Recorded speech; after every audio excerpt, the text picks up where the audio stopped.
Hi, I'm Jonathan, Fleetwood Sound, Oswald's Mill Audio. We're in our Fleetwood, Pennsylvania factory, and I'm really thrilled to introduce the newest member of our family, which is the Fleetwood Sound Excelsior all-in-one speaker system. This has taken 8 years of design and development to get to the point of commercial release. And it's really maybe the most revolutionary thing we've ever done. And that's saying a lot because in the last several years, we have done things like the K3 and K5 turntables. The K3 turntable has been reviewed in both American audio magazines as the world's best turntable. The museum speaker was created for the Guggenheim Museum of Art. And it was the first time that a speaker featured at a Guggenheim show. And I think that the museum speaker will come to redefine what a floor-standing monitor speaker can be. This, however, is even beyond those accomplishments.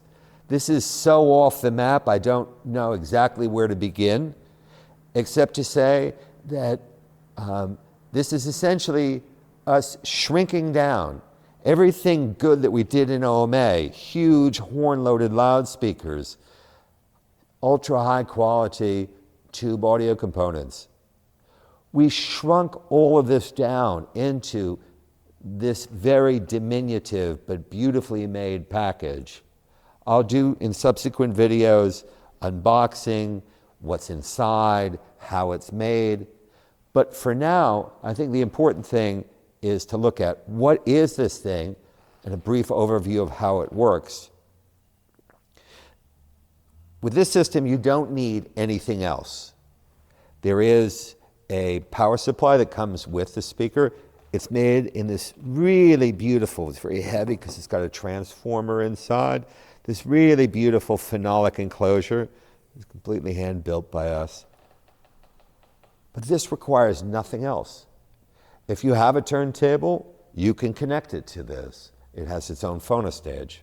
If you have a CD player, if you want to put any digital input, just about any analog input. It requires no other peripherals, no cables to worry about, just the power cord. This is the standard version of the Excelsior, which means, by the way, in Latin, higher. I thought it was a good name. You know, with Fleetwood, we have the DeVille, you know, enough of the Cadillac stuff.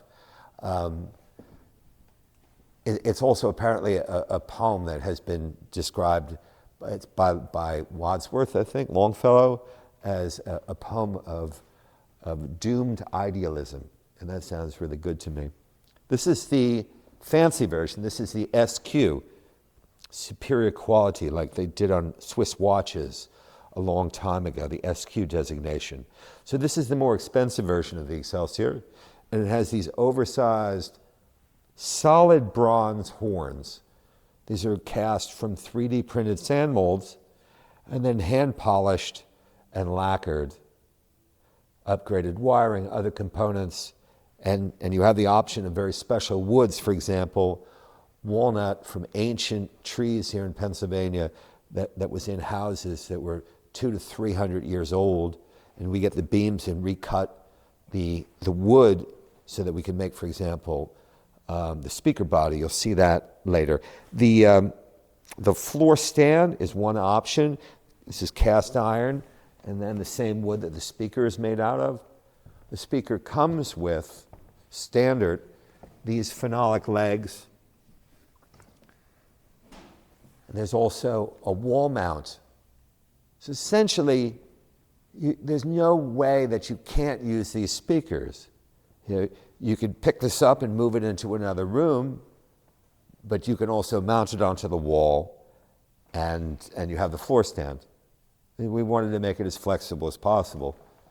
And the grills are magnetic and come off in production. For this video, they're fixed. So why do this? I think, just playing something. Let's see if Bluetooth is connected.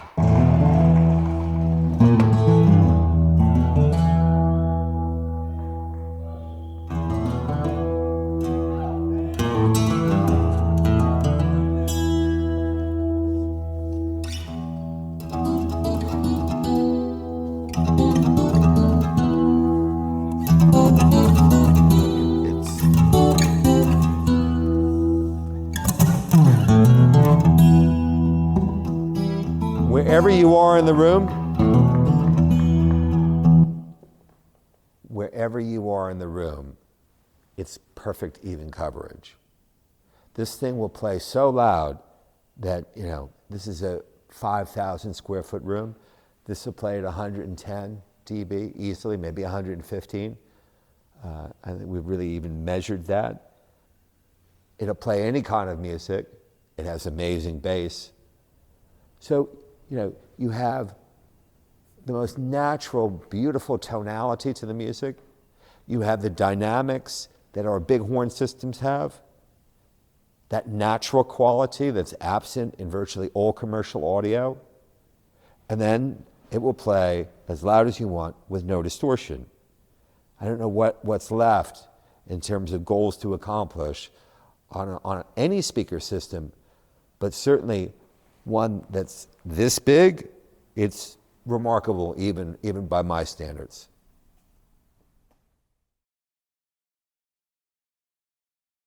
The central question when we were working on the design is, how will the user interact with it? And so we have this big wooden knob that we very carefully designed in terms of its feel, its haptics. And this knob allows you to, by turning and pushing, to select the input which shows up on the screen, and then by rotating, you change the volume. You can also do this from your phone or another device without touching it at all. But I wanted it to have a certain feel so that your feeling of connection to this thing was physical and real.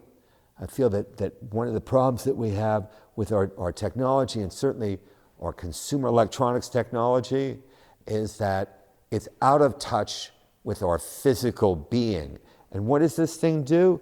It makes sound, right? It's a loudspeaker. And there's not much more physical than sound.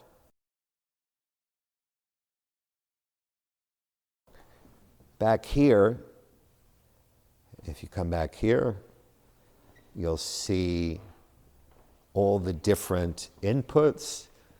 There's analog inputs, phono stage, line in. You have a line out for a sub. You have the various digital inputs. And this is, you know, carved into, all the information is carved into this back plate. And this is solid paper phenolic, as is the enclosure for the linear power supply, which is a universal power supply. So you could plug this into electric anywhere in the world.